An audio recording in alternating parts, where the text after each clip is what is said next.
서울의 가장 부촌인 평창동. 거대한 담장 너머의 저택은 성채라기보다는 잘 꾸며진 무덤에 가까웠다. 밖에서는 거센 비바람이 몰아치고 있었지만 저택 안은 모든 소리가 사라진 듯 고요했다. 윤성 코퍼레이션의 윤태아 회장은 가죽 안락의자에 앉아 텅 빈 눈으로 허공을 응시하고 있었다. 그의 시간은 5년 전, 그의 세상이 멈춰버린 그날에 머물러 있었다. 그의 시선은 벽난로 위, 아름다운 액자 속에 담긴 한 장의 사진에 고정되어 있었다. 환하게 웃고 있는, 눈이 부시도록 아름다운 10대 소녀, 그의 유일한 딸, 윤지은이었다. 이 거대한 저택은 딸의 기억을 보존하기 위한 박물관이었고, 저 사진은 그곳의 가장 신성한 유물이었다. 그때 저택의 정적을 깨고 초인종 소리가 울렸다. 이 집에서는 좀처럼 들을 수 없는 소리였다. 나이든 가정부 박 여사가 현관으로 향했다. 문을 열자 비에 흠뻑 젖어 덜덜 떨고 있는 작은 소녀 하나가 서 있었다. 대여섯 살쯤 되어 보이는 아이의 손에는 비에 젖은 복권 몇 장이 들려 있었다. 김하늘이었다. 할머니, 죄송하지만 비가 너무 많이 와서요. 잠시만 처마 밑에서 비만 피하게 해주시면 안 될까요? 아이의 목소리는 추위로 가늘게 떨리고 있었다. 박 여사는 낯선 일을 들이지 말라는 주인의 암묵적인 규칙을 알았지만 비에 젖은 작은 아이를 참아 내칠 수는 없었다. 그녀는 아이를 거대한 현관 안으로 들였다. 회장님께는 내가 잘 말씀드릴 테니 여기서 물기 좀 닦고 조용히 기다리렴. 하늘이는 대리석 바닥 위로 물을 뚝뚝 흘리며 압도적인 규모의 저택 안을 두려움과 경이로움이 섞인 눈으로 둘러보았다.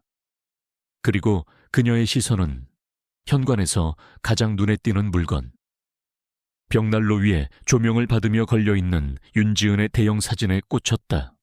아이는 무엇에 이끌린 듯 사진 앞으로 다가갔다. 젖은 신발이 부드럽게 삐걱거리는 소리를 냈다. 아이는 고개를 갸웃거리며 사진 속에 웃고 있는 소녀를 이상하리만치 강렬한 호기심으로 올려다보고 있었다. 그때 집안의 낯선 존재감을 느끼고 서재에서 나온 윤태아가 그 광경을 목격했다. 그의 첫 반응은 얼음처럼 차가운 분노였다. 감히 더러운 거리의 아이가 자신의 신성한 공간을 더럽히고 있었다. 박 여사, 이 아이는 누구지? 당장 내보내. 그의 목소리는 서리빨 같았다. 박 여사가 황급히 사과하며 하늘이를 내보내려던 바로 그 순간이었다. 아이가 떨리는 작은 손가락으로 사진을 가리켰다. 아이는 윤태아나 박 여사에게 말하는 것이 아니었다. 마치 비밀을 공유하듯 사진 속 소녀에게 속삭이고 있었다. 그 속삭임은 다른 사람이 듣기에는 의미 없는 헛소리였지만 윤태에게는 그의 심장을 꿰뚫는 천둥과도 같았다. 언니, 오르골은 찾았어. 물이 아니라 배가 무서웠는데. 그 말들이 윤태아를 물리적으로 가격했다. 세상이 멈췄다. 오르골, 지은이가 죽던 날. 그녀는 아빠인 그가 선물해준 작고 소중한 오르골을 잃어버렸다며 몹시 속상해했다. 그것은 부녀만의 비밀이었다. 그 오르골이 그녀에게 얼마나 소중했는지는 세상 누구도 알지 못했다. 물이 아니라 배가 무서웠는데 지은이는 수영을 아주 잘했다. 물을 사랑했던 아이였다. 윤태아는 언제나 마음 한구석에 그렇게 수영을 잘하는 아이가 보트에서 떨어져 단순히 익사했다는 사실에 대해 논리적이지 않은 의심을 품고 있었다. 아이의 말은 그가 한 번도 입 밖으로 내지 못했던 가장 깊은 곳의 두려움에 목소리를 부여했다. 어떻게 이 낯선 아이가, 이 작은 소녀가 어떻게 이 두 가지의 지극히 개인적이고 비밀스러운 사실을 알 수 있단 말인가. 윤태아는 비틀거리며 뒷걸음질 쳤다. 그의 얼굴은 순수한 충격과 불신으로 뒤덮였다. 지난 5년간 그를 지배했던 무감각하고 얼어붙었던 슬픔의 성벽이 산산조각 났다. 그리고 그 자리로 혼란과 의심, 공포, 그리고 절망적인 희망이라는 새롭고 무서운 감정의 폭풍이 휘몰아쳐 들어왔다. 그는 작은 소녀를 응시했다.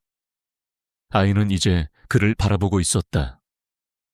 아이의 눈동자 또한 자신이 방금 무슨 말을 했는지 이해하지 못하는 듯한 두려움과 혼란으로 가득 차 있었다.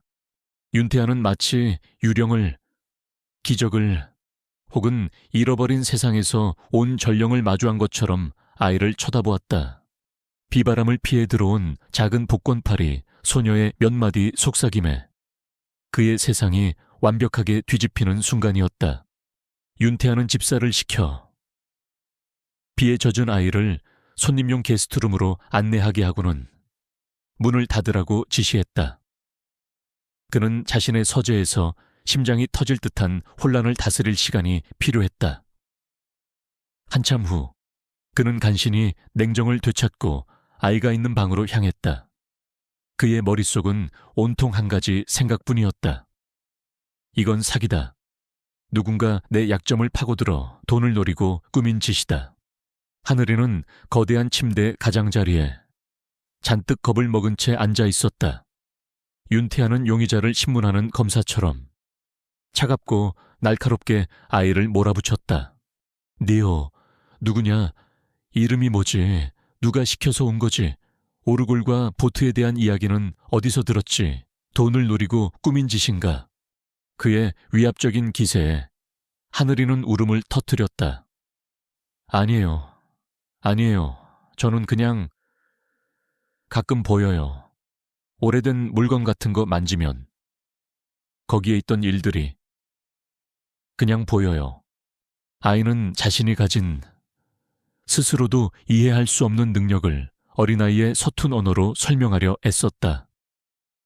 그녀는 사진을 보았고 기억 혹은 느낌이 자신에게 흘러 들어왔다고 자신도 모르게 그 말을 중얼거렸을 뿐이라고 했다. 그녀는 그것을 통제할 수 없었다. 하지만 논리와 사실만을 믿고 살아온 윤태아는 그런 초자연적인 설명을 받아들일 수 없었다. 그는 이 아이의 주장이 진실인지 아닌지 직접 확인해야만 했다. 그는 부인할 수 없는 증거를 원했다. 그는 박 여사에게 지난 5년간 아무도 들어가지 않았던 지은이의 방에서 물건 하나를 가져오라고 지시했다. 박 여사는 곧 낡고 해진 작은 고민형 하나를 들고 돌아왔다. 지은이가 어릴 적 가장 아끼던 인형이었다. 그 인형에는 어떤 특별한 사연도 외형적인 특징도 없었다. 윤태아는 하늘이 앞에 그 고민형을 내려놓았다. 이것도 한번 만져보거라. 이번에도 무언가 보인다면 내게 말해봐. 그의 목소리는 시험관의 그것처럼 차가웠다. 하늘이는 망설이며 조심스럽게 고민형을 향해 손을 뻗었다. 그녀의 작은 손가락이 인형의 낡은 털에 닿는 순간 아이의 눈빛이 다시 한번 허공을 향해 초점을 잃었다. 그녀는 또 다른 환상을 보고 있었다. 이번에 그녀가 본 것은 아주 사소하고 개인적인 기억의 파편이었다. 아주 어렸을 적 지은이가 친척들이 모인 자리에서 짓궂은 사촌 오빠로부터 고민형을 지키기 위해 자신의 옷장 안비밀 공간에 인형을 숨기는 장면이었다. 하늘이는 자신이 보고 있는 것을 그대로 입 밖으로 내뱉었다. 고민형이 무서워요. 옷장 안에 빨리 숨어야 해. 사촌 오빠가 또 뺏어갈 거야. 그 두 번째 계시는 첫 번째 속삭임보다 훨씬 더 강력한 충격으로 윤태아를 덮쳤다. 사촌과의 다툼, 그리고 옷장 속의 비밀 공간. 그것은 오직 자신과 지은이, 단 두 사람만이 알고 있는 너무나도 사소해서 기억 속에서 거의 잊힐 뻔했던 유년의 추억이었다. 이 아이가 그 사실을 알 방법은 이 세상에 존재하지 않았다. 이건 사기가 아니다. 진짜다. 그의 머릿속에서 모든 이성의 벽이 무너져 내렸다. 그는 끔찍한 확신과 마주해야만 했다. 이 아이가 고민형에 대해 진실을 말하고 있다면 보트에 대해서도 진실을 말하고 있는 것이다.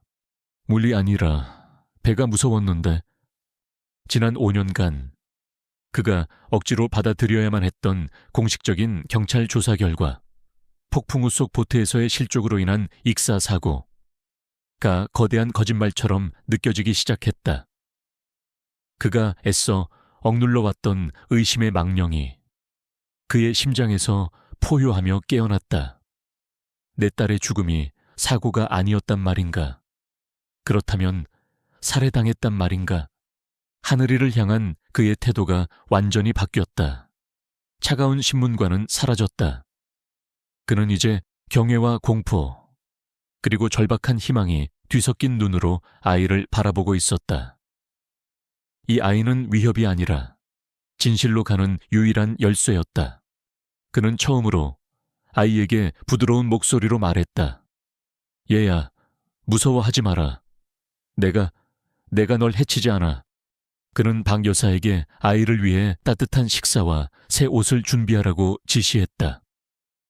그는 자신이 어쩌면 유일한 구원자가 될지도 모르는 작은 아이를 공포에 떨게 했다는 사실을 깨달았다. 한편 윤태하의 저택에서 벌어진 이 이상한 소동은 즉시 박성진 이사의 귀에 들어갔다. 그의 정보원은 저택의 가사도우미 중 한 명이었다. 이사님, 회장님께서 오늘 웬 복권 파는 여자아이를 집 안으로 들이셨습니다. 지금 몇 시간째 아이를 내보내지 않고 있습니다. 분위기가 이상합니다. 박성진은 즉시 경계심을 느꼈다. 윤태하는 지난 5년간 자신의 성역과도 같은 저택에 단 한 명의 외부인도 들인 적이 없었다. 그런데 왜 하필 지금 거리의 아이를 그 아이가 뭐 그리 특별하단 말인가? 그의 마음속에 의심의 씨앗이 심어졌다. 그는 즉시 그 아이가 누구인지 알아보라고 지시했다. 그날 밤 윤태하는 자신의 딸 윤지은의 방문 앞에 섰다. 그 문은 지난 5년간 그의 슬픔을 봉인해둔 신전처럼 굳게 닫혀 있었다. 그는 떨리는 손으로 5년 만에 처음으로 그 방문에 잠금 장치를 풀었다. 문이 열리자 멈춰버린 시간의 먼지가 복도의 불빛에 춤을 추트듯 떠올랐다. 방 안은 딸이 세상을 떠난 그날의 모습 그대로였다. 그는 방 안에 놓인 딸의 책들, 옷가지들, 그리고 그림들을 둘러보았다. 그는 깨달았다. 이곳은 더 이상 단순한 추억의 공간이 아니었다. 이곳은 이제 수많은 단서로 가득 찬 범죄 현장이었다. 그는 방을 둘러보고 게스트룸에 있을 작은 소녀 하늘이를 생각했다. 과거로부터의 속삭임은 이제 정의를 부르짖는 비명이 되었다. 그리고 그는 마침내 그 비명을 들을 준비가 되었다. 다음 날 아침 윤태하는 김하늘에게 조심스럽게 그의 제안을 설명했다. 그는 더 이상 아이를 신문하거나 시험하지 않았다. 그의 목소리에는 이제 같은 상처를 가진 동맹을 향한 절박함이 묻어 있었다. 하늘아, 나는 내 딸이 어떻게 죽었는지 그 진실을 알고 싶다. 네 도움이 필요해. 네가 무서워하는 그 능력이 어쩌면 나에게는 유일한 희망일지도 몰라. 그는 아이에게 거래를 제안했다. 그는 하늘이의 공식적인 보호자이자 후원자가 되어 아이의 교육과 미래 전체를 책임지겠다고 약속했다. 그 대가로 그녀는 지은이의 물건들을 읽고 그가 진실을 찾는 것을 도와달라고 했다. 갈 곳 없는 하늘이에게는 거절할 수 없는 제안이었다. 아이는 그의 진심 어린 고통을 느낀 듯 조용히 고개를 끄덕였다. 그들의 기묘한 동맹은 그렇게 시작되었다. 그들은 지은이의 멈춰버린 방에서 과거의 조각들을 맞춰나가는 힘겨운 작업을 시작했다. 윤태하는 딸의 물건들, 교과서, 옷가지, 낡은 필통을 하나씩 하늘이에게 건네주었다. 하늘이는 물건을 만질 때마다 그 안에 담긴 감정과 이미지들을 서툰 언어로 묘사했다. 대부분은 평범한 10대 소녀의 일상적인 기억들이었다. 이건 행복한 느낌이에요. 친구들이랑 웃고 있어요. 여기서는 도서관 냄새가 나요. 이 과정은 윤태에게 고통스러운 일이었다. 그는 딸의 살아생전의 모습을 생생하게 다시 마주해야만 했다. 하지만 동시에 그것은 이 이상한 아이와 그 사이에 기묘한 유대감을 만들어 주었다. 그는 자신이 딸의 삶에 대해 그녀가 죽은 후에야 비로소 더 깊이 알아가고 있다는 아이러니를 느꼈다. 바로 그때 그들의 조용한 조사를 방해하는 불청객이 찾아왔다. 그의 아내의 오빠이자 그의 처남인 박성진 이사였다. 그는 비통에 잠긴 매형을 위로하기 위해 찾아왔다는 완벽한 명분을 내세웠다. 매형, 몸은 좀 어떠십니까? 요즘 안색이 안 좋으셔서 걱정했습니다. 그는 상냥하고 걱정스러운 말투로 안부를 물었다. 그리고는 거실에 서 있는 하늘이를 발견하고 의아한 표정을 지었다. 이 아이는 누구죠? 아, 박 이사. 불우한 환경에 있는 아이인데 지은이 생각이 나서 잠시 돌봐주기로 했다. 윤태아는 그럴듯한 거짓말로 상황을 넘겼다. 박성진은 완벽한 연기자였다. 그는 하늘이에게 다가가 인자한 미소를 지으며 아이의 머리를 쓰다듬으려 했다.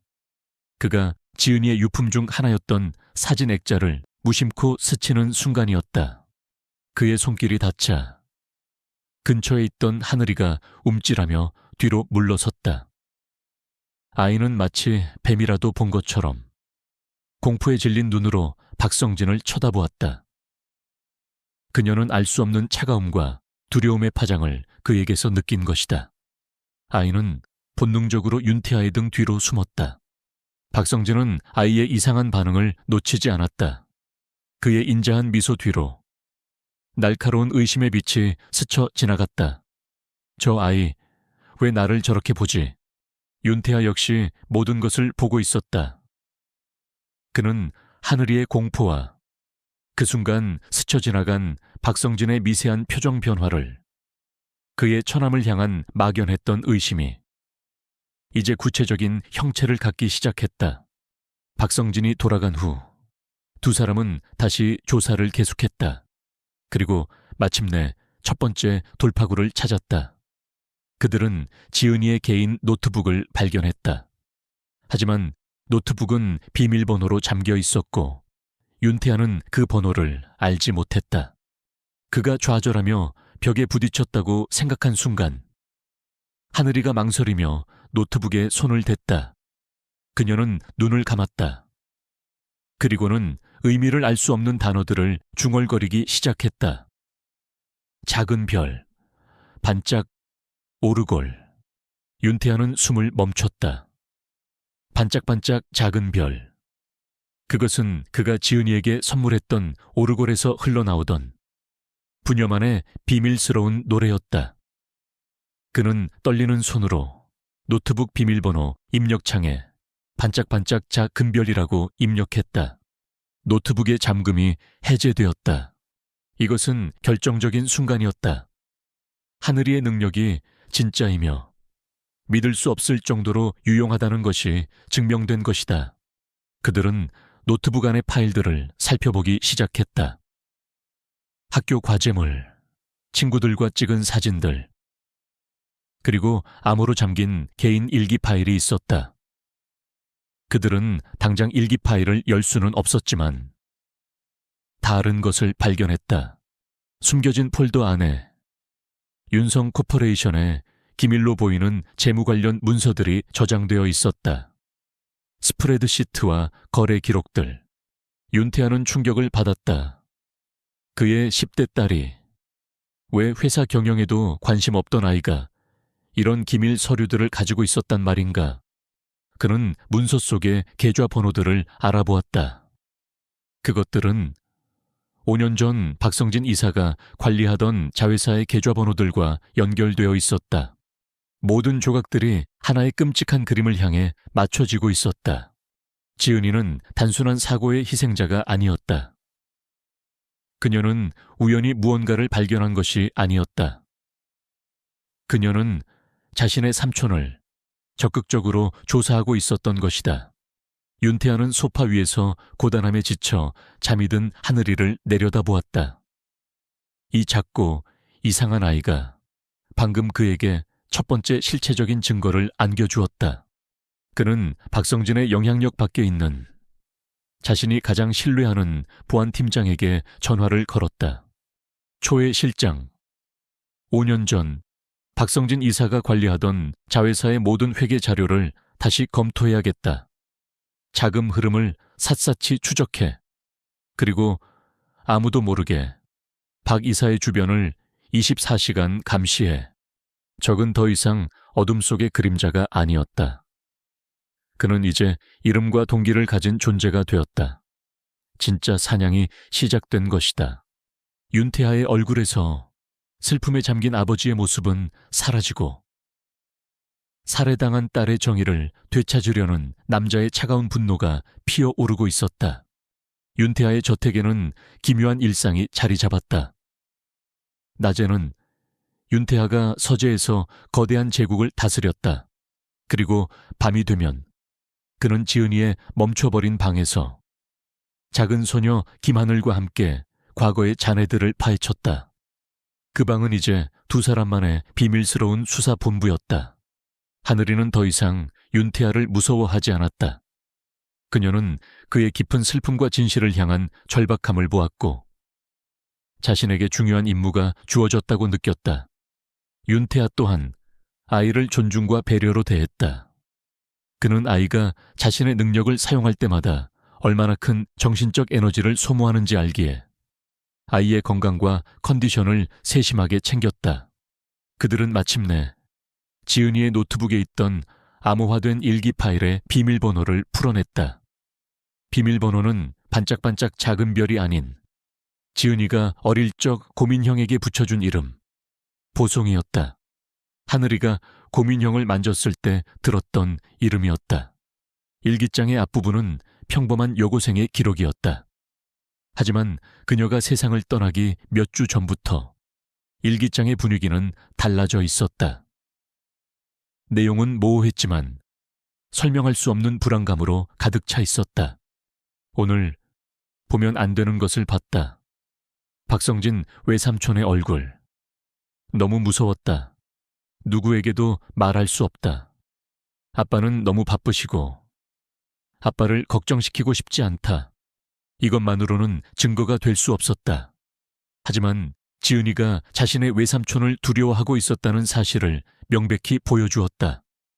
윤태아는 딸의 고통을 알아채지 못했다는 죄책감에 가슴이 미어지는 것을 느꼈다. 그들은 다음 단서로 넘어갔다. 윤태아는 지은이가 자주 착용하던 목걸이를 찾아 하늘이에게 건넸다. 하늘이가 목걸이를 만지는 순간 이전보다 훨씬 더 강하고 구체적인 환상이 아이를 덮쳤다. 그것은 목걸이의 시점에서 본 기억의 파편이었다. 하늘이는 자신이 보고 있는 것을 설명하기 시작했다. 그녀의 목소리는 떨리고 있었다. 언니가 화가 많이 났어요. 양복 입은 아저씨한테 소리치고 있어요. 윤성 코퍼레이션 사무실 같아요. 어떻게 아빠를 배신할 수 있어요? 라고. 아저씨 얼굴이 지난번에 왔던 그 아저씨 박성진 얘요. 너무 무서워요. 이것은 지은이가 박성진과 직접적으로 대립했다는 첫 번째 시각적 증거였다. 그녀는 무언가를 알고 있었고 그것에 대해 그와 맞섰던 것이다. 수사는 계속되었다. 그들은 서랍 속에서 지은이가 죽기 이틀 전 날짜의 클래식 콘서트 티켓 반쪽을 발견했다. 처음에는 대수롭지 않게 생각했다.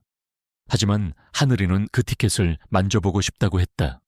아이가 티켓 조각을 만지는 순간 새로운 환상이 펼쳐졌다. 콘서트 홀이었다. 하지만 지은이는 공연을 보고 있지 않았다. 그녀는 로비에서 몰래 누군가를 만나고 있었다. 양복을 입은 젊은 남자였다. 남자는 그녀에게 노란색 서류 봉투를 건네주었다.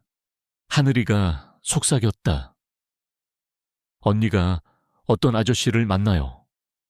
아저씨가 노란색 서류 봉투를 줘요. 언니는 고맙다고 하고, 그리고 아주 많이 무서워해요. 윤태아는 깨달았다. 지은이는 단순히 의심만 했던 것이 아니었다. 증거를 모으고 있었다. 그녀에게는 내부 정보원이 있었던 것이다. 그는 즉시 보안팀에게 콘서트 날 지은이를 만났던 그 남자의 신원을 파악하라고 지시했다. 한편 박성진의 불안감은 점점 커지고 있었다. 그의 정보원들은 윤태아가 그 여자아이와 거의 매일 붙어 지내며 비밀리에 5년 전 자신의 자회사에 대한 내부 감사를 시작했다고 보고했다. 박성진은 사이코메트리 능력에 대해서는 몰랐지만 무언가 아주 잘못되어가고 있다는 것을 본능적으로 느끼고 있었다. 그는 상황을 떠보기 위해 다시 한번 걱정하는 친척의 가면을 쓰고 윤태아의 저택을 방문했다. 그는 거실에서 지은이의 물건들을 함께 살펴보고 있는 윤태아와 하늘이를 발견했다. 매형, 아직도 지은이 물건을 정리하고 계십니까? 너무 상심이 크신 것 같아 걱정입니다. 그가 말하는 동안 하늘이는 그를 올려다보았다. 이제 그녀의 눈에는 공포뿐만 아니라 새로운 확신이 서려 있었다. 그녀는 목걸이의 환상을 통해 이 남자의 정체를 보았다. 그녀는 윤태아의 손을 세게 잡았다. 윤태아는 아이의 반응을 느꼈다. 그는 자신의 처남을 아무것도 모르는 척 차가운 중립의 가면을 쓴 채 마주보았다. 하지만 그의 눈에는 이전에는 없었던 위험한 지식이 담겨 있었다. 걱정해줘서 고맙네. 박 이사, 나는 슬퍼하는 게 아니야. 그냥 진실을 찾고 있을 뿐이지. 그 말은 평범한 대답으로 위장한 선전포고였다. 박성진은 그 숨겨진 의미를 알아차렸다. 그는 이제 윤태아가 무언가를 알고 있다고 확신하며 저택을 떠났다. 그는 더 결정적으로 움직여야만 했다. 박성진이 떠난 후 윤태아의 보안팀장에게서 전화가 걸려왔다. 회장님, 콘서트에서 지은 아가씨를 만났던 남자의 신원을 확인했습니다. 당시 박성진 이사의 자회사에서 근무하던 말단 회계사였습니다. 지은 아가씨가 사망한 지 일주일 후 갑자기 회사를 그만두고 현재는 다른 이름으로 지방 소도시에서 작은 식당을 운영하고 있습니다. 마지막 퍼즐 조각이 거의 손에 잡힐 듯했다. 그들은 내부 고발자를 찾아낸 것이다. 윤태아는 화면에 떠있는 그 남자의 주소를 응시했다. 그는 신뢰의 눈으로 자신을 바라보고 있는 하늘이를 내려다보았다. 그는 이제 초자연적인 감각에만 의존하는 것이 아니었다. 그는 이제 실제하는 물리적인 단서를 쫓고 있었다. 그림자들이 걷히고 적의 모습이 마침내 환하게 드러나고 있었다. 윤태아의 팀은 내부 고발자였던 전직 회계사의 행방을 쫓기 시작했다. 하지만 그는 동시에 박성진 이사가 자신들의 움직임을 주시하고 있을 것이라는 사실을 알고 있었다. 그는 섣불리 움직이는 대신 최측근인 보안팀 초의 실장에게 그 회계색에 조용히 접근하여 신변 보호를 약속하고 모든 것을 알아내라고 지시했다. 한편 박성진 이사는 극도의 불안감에 휩싸여 있었다. 윤태아가 그 여자아이를 만난 이후로 모든 것이 달라졌다. 그는 윤태아가 어떻게 진실에 접근하고 있는지 그 방법을 알 수는 없었지만 그 핵심에 김하늘이라는 아이가 있다는 것을 확신했다. 그 아이가 문제야. 윤태아가 저 아이를 만나고 나서부터 모든 게 달라졌어. 아이를 제거할 수 없다면 아이의 말을 아무도 믿지 못하게 만들어야 해. 그는 아이의 신뢰도를 파괴하여 윤태아를 거짓말쟁이 고아 소녀에게 놀아나는 편집증 환자로 만들어 사회적으로 고립시키려는 악랄한 함정을 계획했다. 그 무대는 윤태아가 하늘이에게 평범한 삶을 선물해주기 위해 최근 입학시킨 상류층 아이들만 다니는 명문 사립초등학교였다. 박성진은 자신의 하수인 중 한 명인 돈이 필요한 무명 배우 출신의 여자를 학부모로 위장시켜 학교에 잠입시켰다. 그리고 학교에서 학부모 참여 바자회가 열리던 날, 함정은 실행에 옮겨졌다. 그 여자는 일부러 하늘이와 부딪히는 척하며 아주 짧은 순간에 자신이 차고 있던 고가의 다이아몬드 목걸이를 아이의 가방 안에 몰래 집어넣었다. 잠시 후 그녀는 목걸이가 사라졌다며 마치 세상이 무너진 것처럼 소란을 피우기 시작했다. 학교는 발칵 뒤집혔고 교사들은 모든 아이들의 소지품을 검사하기 시작했다. 그리고 예상대로 도난당한 목걸이는 후원 입학생인 가난한 아이 김하늘의 가방에서 발견되었다. 순식간에 하늘이는 모든 사람들의 의심과 경멸의 대상이 되었다. 어머, 쟤 그 윤성 코퍼레이션에서 후원하는 애 아니야. 역시 근본 없는 애들은 어쩔 수 없다니까. 하늘이는 겁에 질려 혼란에 빠졌다. 그녀는 자신이 하지 않았다고 말하려 했지만 아무도 그녀의 말을 믿어주지 않았다. 그녀는 그저 도둑으로 몰린 울보고와 소녀일 뿐이었다. 교장은 다른 학부모들의 압박에 못 이겨 아이의 보호자인 윤태에게 전화를 걸었다. 윤태아는 중요한 회의 도중에 그 전화를 받았다. 그는 모든 것을 중단하고 즉시 학교로 달려갔다. 그가 교장실에 도착했을 때 그는 울고 있는 하늘이와 그녀를 둘러싼 채 비난의 눈초리를 보내고 있는 다른 학부모들과 교사들을 발견했다. 그의 첫 반응은 얼음처럼 차가운 분노였다. 그는 이것이 함정이라는 것을 즉시 알아차렸다. 그는 하늘이가 절대 도둑질을 할 아이가 아니라는 것을 알고 있었다. 목걸이의 주인인 여자는 연기를 하고 있었다. 회장님께서 후원하시는 아이인 건 알지만 도둑질은 그냥 넘어갈 수 없는 문제입니다. 당장 퇴학시키고 경찰에 신고해야 해요. 하지만 윤태아는 분노를 터뜨리는 대신 위험할 정도로 침착해졌다. 그는 이것이 하늘이의 신뢰도를 무너뜨리려는 박성진의 수작임을 알았다. 그는 단지 딸의 누명을 벗기는 것을 넘어 이 함정을 판 자에게 되돌려 주어야만 했다.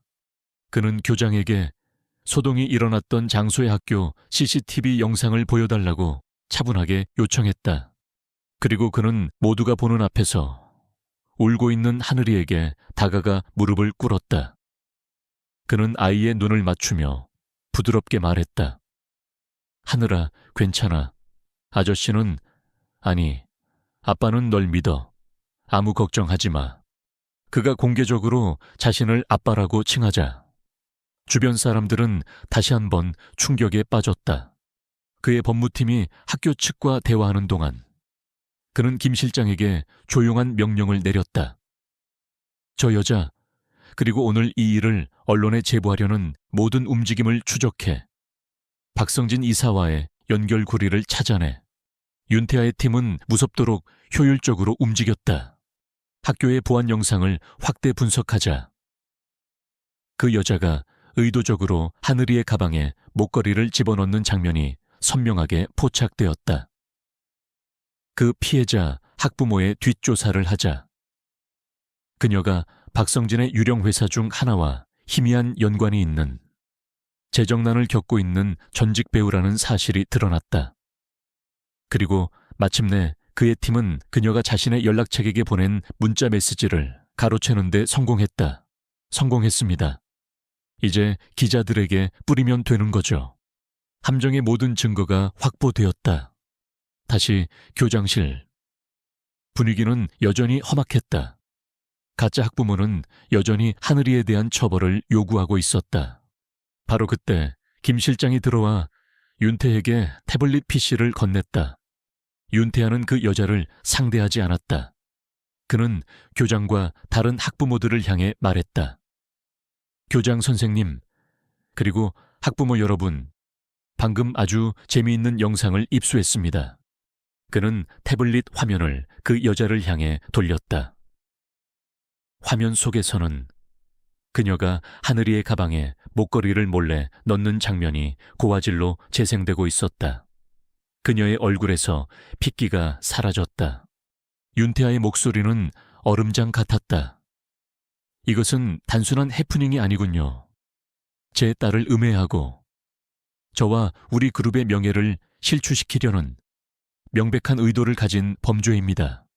그는 공포에 질린 여자를 똑바로 쳐다보았다. 이제 당신 배후에 누가 있는지 말할 시간입니다. 함정은 하늘이가 아닌 박성진의 하수인과 그 자신을 향해 닫혀버렸다.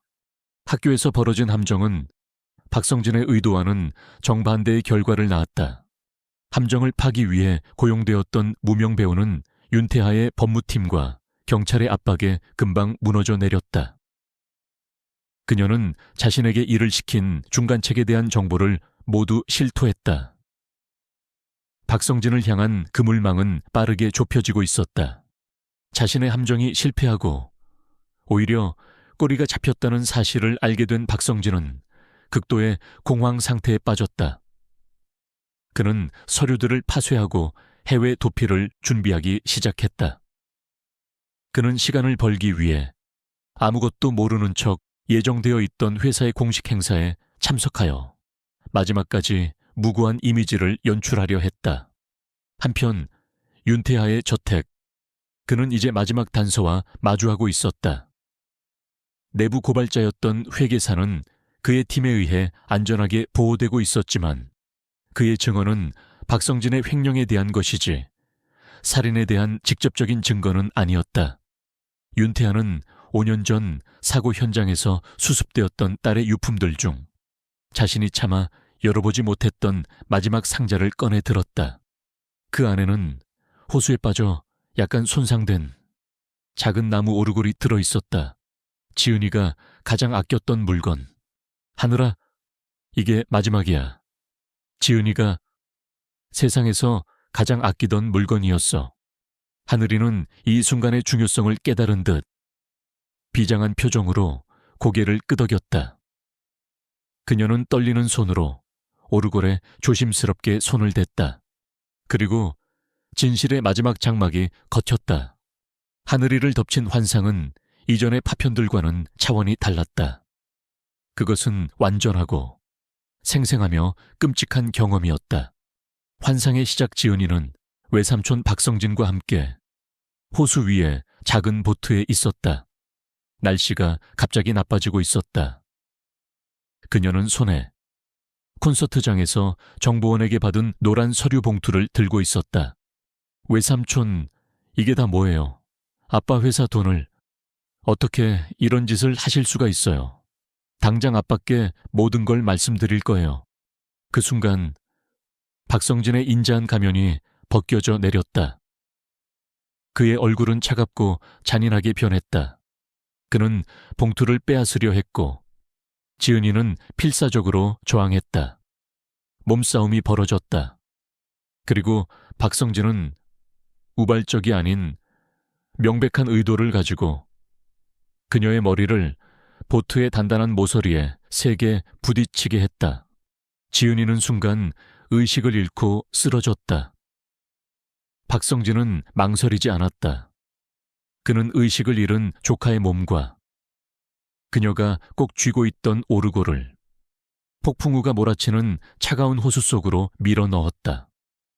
그는 그녀가 가라앉는 모습을 차갑게 지켜보았다. 환상은 차가운 물속으로 가라앉으며 지은이가 남긴 마지막 생각으로 끝이 났다. 아빠, 미안해요. 오르골, 잃어버렸어. 환상의 끝. 뿅. 하늘이는 끔찍한 장면에 비명을 지르며 쓰러져 모든 것을 흐느끼며 윤태에게 이야기했다. 윤태아는 심장이 멎는 듯한 고통 속에서 딸의 마지막 순간에 대한 끔찍한 진실을 들었다. 이제 모든 것이 명백해졌다. 바로 그때 박진수 실장이 내부 고발자였던 회계사와 함께 서재로 들어왔다. 회장님, 모든 증거 자료를 확보했습니다. 회계사가 떨리는 목소리로 증언했다. 박성진 이사는 수년에 걸쳐 회장님의 차명 계좌를 이용해 회사 자금을 횡령해 왔습니다. 윤지은 아가씨가 이 사실을 알고 저에게 증거를 요청했었습니다. 제가 바로 그 서류를 건넨 사람입니다. 그는 박성진의 모든 횡령 기록과 그 돈의 일부가 하늘이를 함정에 빠뜨리기 위해 고용된 배우의 중간책에게 흘러 들어간 내역까지 모두 제출했다. 초자연적인 진실과 과학적인 증거, 모든 것이 하나로 맞춰졌다. 윤태하는 움직였다. 그는 박성진이 참석하고 있는 윤성 코퍼레이션의 창립 기념 행사장을 향했다. 그곳에서 박성진은 신뢰와 정직에 대해 위선적인 연설을 하고 있었다. 윤태하는 행사장 무대 위로 걸어 올라가 그의 연설을 중단시켰다. 장내는 즉시 조용해졌다. 그는 소리치지 않았다. 그는 마이크를 잡고 위험할 정도로 차분한 목소리로 말했다. 그는 먼저 회계사의 자백이 담긴 녹음 파일을 재생했다. 그리고는 박성진을 똑바로 쳐다보았다. 박성진 이사, 내 딸 지은이가 이 사실을 알고 있었지. 그래서 내 딸을 죽여야만 했나. 함정에 몰린 박성진의 이성이 마침내 끊어졌다. 그는 갑자기 미친 듯이 웃기 시작했다. 그래, 내가 죽였다. 그 건방진 계집애가 감히 이 나를 협박했어. 모든 걸 망치려 했다고 다 너 때문이야. 윤태하, 네가 모든 걸 가졌으니까 이 회사도 회장 자리도 원래는 다 내 것이었어야 해. 그의 광기 어린 자백은 행사장에 있는 모든 카메라와 사람들의 귀에 똑똑히 기록되었다. 그가 발악하는 순간 윤태하의 연락을 받고 대기하고 있던 검찰 수사관들이 무대 위로 쏟아져 들어와 그를 체포했다. 비명을 지르며 끌려나가는 처남의 모습을 뒤로하고 윤태하는 무대 위에 홀로 섰다. 그는 주머니에서 딸의 유품인 작고 손상된 오르골을 꺼냈다. 그는 태엽을 감았다. 단순하고 아름다운 멜로디가 침묵에 휩싸인 행사장을 가득 채웠다. 그것은 그의 딸을 위한 진홍옥이자 마침내 이루어진 정의의 선언이었다. 박성진 이사의 광기 어린 자백은 대한민국 전체를 뒤흔들었다. 윤성그룹의 추악한 스캔들은 연일 뉴스에 헤드라인을 장식했다. 살인 및 천문학적인 액수의 횡령 혐의로 박성진은 법정 최고형을 선고받고 남은 인생을 감옥에서 보내게 되었다. 대중은 비극적으로 희생된 회장의 딸과 그 진실을 밝히는데 결정적인 역할을 한 작은 소녀의 이야기에 충격과 연민을 보냈다. 윤태하 회장은 비극적인 영웅으로 그의 리더십은 더욱 굳건해졌다. 그는 가장 먼저 김하늘의 공식적인 보호자가 되기 위한 법적 절차를 시작했다. 가정법원의 판사 앞에서 그는 아이의 법적 후견인이 되겠다고 선언했다. 판사가 하늘이에게 물었다. 김하늘 양, 윤태하 씨와 함께 살고 싶니? 하늘이는 판사를 보지 않고 자신의 손을 잡아주고 있는 윤태하를 올려다보았다. 그리고는 맑고 또렷한 목소리로 대답했다. 아니요, 저는 아빠랑 살고 싶어요. 그 단순하고 순수한 대답이 그들의 새로운 관계를 세상에 공표했다. 윤태하의 눈에 아주 오랜만에 뜨거운 감사의 눈물이 차올랐다. 그는 더 이상 윤 회장님이나 윤태하 씨가 아니었다. 그는 이제 아빠였다. 윤태하는 딸 지은이의 이름으로 지은 희망재단을 설립했다. 재단 출범식에서 그는 더 이상 차가운 CEO의 모습이 아니었다. 그는 진심 어린 온기와 감정이 담긴 목소리로 연설했다. 저는 지난 5년 동안 슬픔이라는 어둡고 추운 겨울 속에서 얼어붙어 있었습니다. 하지만 작은 아이 하나가 한 줄기 햇살처럼 다가와 그 얼음을 녹이고 제게 진실을 가져다 주었습니다. 제 딸 지은이는 탐욕의 희생자였지만 이제 그 아이의 기억은 다른 이들을 위한 희망의 원천이 될 것입니다. 이 재단은 지은이의 이름으로 하늘이와 같이 특별한 재능을 가졌지만 어려운 환경에 처한 아이들이 자신의 꿈을 마음껏 펼칠 수 있도록 도울 것입니다. 그의 행동은 딸의 비극적인 죽음에 새로운 의미를 부여했다. 그것은 단순한 정의의 실현을 넘어 더 나은 미래를 만들어가겠다는 약속이었다. 저택의 삶도 변했다. 더 이상 침묵의 박물관이 아니었다. 그곳은 이제 하늘이의 웃음소리로 가득 찬 따뜻한 집이 되어가고 있었다. 윤태아는 트라우마와 영재 아동을 전문으로 하는 심리 상담가를 찾아가 하늘이가 자신의 능력을 저주가 아닌 선물로 받아들이고 스스로 통제하는 법을 배울 수 있도록 도왔다. 그는 책임감 있는 아버지가 되어 아이의 상처를 적극적으로 보살폈다. 어느 날 그는 하늘이에게 지은이의 방을 새로 꾸미자고 제안했다. 그는 영원히 과거의 신전 속에서 살 수는 없다는 것을 알았다. 하늘이는 처음에는 지은 언니의 방을 망가뜨리고 싶지 않다며 망설였다. 지은이도 분명히 기뻐할 거야. 이 방이 더 이상 슬픔의 공간이 아니라 네가 웃고 꿈꾸는 행복한 공간이 되기를 바랄 거야.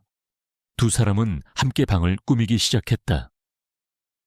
그들은 지은이가 아끼던 물건 몇 개는 남겨두었지만 방 전체를 하늘이의 밝은 그림과 그녀의 성격이 묻어나는 따뜻한 색깔로 채워나갔다. 방은 기억과 슬픔의 공간에서 삶과 미래의 공간으로 변해갔다. 그것은 윤태아 자신의 치유 과정을 보여주는 강력한 은유였다. 모든 사건이 끝나고 1년이 흘렀다. 비가 깨끗하게 씻고 지나간 맑게 갠 어느 날 오후, 윤태아와 하늘이는 이제 하늘이의 방이 된 새로 꾸며진 그 방에 있었다. 두 사람은 커다란 창문 앞에 서서 밖을 내다보고 있었다. 하늘 위에는 눈부신 무지개가 떠 있었다. 아바, 무지개 예쁘다. 윤태아는 미소 지었다. 그의 얼굴에는 이제 그 어떤 그늘도 찾아볼 수 없는 진정한 평화가 깃들어 있었다. 그는 딸을 끌어안았다. 그래, 하늘아. 비가 그치고 나면 이렇게 예쁜 무지개가 뜨는 거란다. 그의 말은 딸을 향한 것이었지만 동시에 자기 자신을 향한 것이기도 했다. 지난 5년간의 길고 길었던 슬픔의 폭풍과 진실을 파헤치던 혼돈의 폭풍우는 이제 끝났다. 이제 그들 앞에는 맑고 희망찬 새로운 삶의 빛만이 가득했다. 그는 더 이상 과거에 갇힌 남자가 아니었다. 그는 새로운 딸과 함께 빛나는 미래를 바라보는 아버지였다.